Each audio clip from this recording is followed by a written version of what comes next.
Okay, so how often do these tests correctly identify normal data?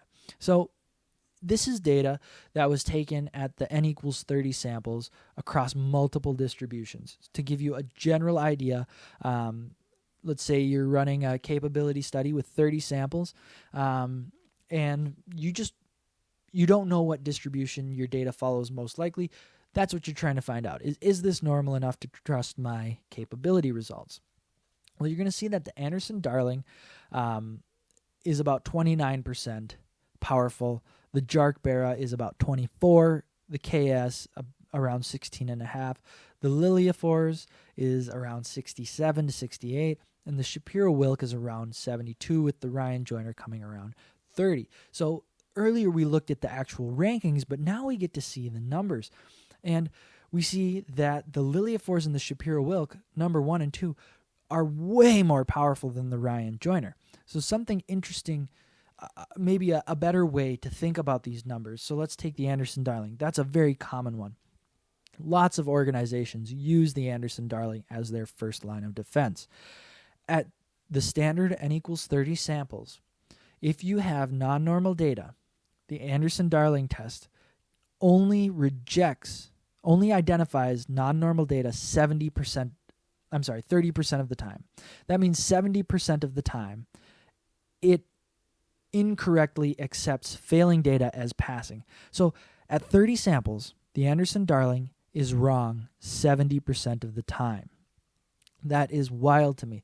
One of the tests that we rely so heavily at a 30 sample. Now, I'm not railing on Anderson and Darling. Like I said, the whole goal of a normality test is to find out if the data is normal enough, enough to trust our capability, not to determine did this come from a normal distribution. As engineers, we just care, is it normal enough?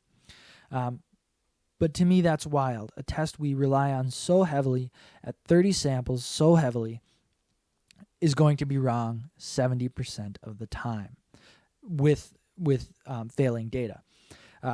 We didn't look at the type 1 error here. That's what our alpha level controls for.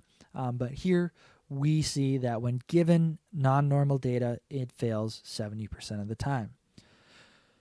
So let's take a look at the Anderson-Darling, KS, and Ryan Joyner. So these are the only 3 normality tests that are available in Minitab, which is a very common software in the engineering industry.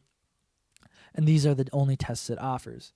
The best you can do at the common sample size of 30 is a minimum of 70%. A minimum of 70% failure using these at 30 samples. Now, again, we're testing to find out if our data is normal enough. So is 30% with the Ryan Joyner, is that okay? Are we okay with a 70% probability of a type 2 error? If we have no other options, I think sure. But looking at this with the Lilliefors and the Shapiro-Wilk Royston approximation, we don't have to do a whole lot of work. All we have to do is just switch up our test, and we can jump from a 30% power all the way up to a 72% power. To me, that's a no-brainer. 30% would be okay if none of them were that much higher. But when all we have to do is just use a slightly different function in QE Suite, the Shapiro-Wilk Royston just makes the Ryan Joyner look silly at 30 samples, and the KS makes the Lilliefors makes the KS look just unreasonable.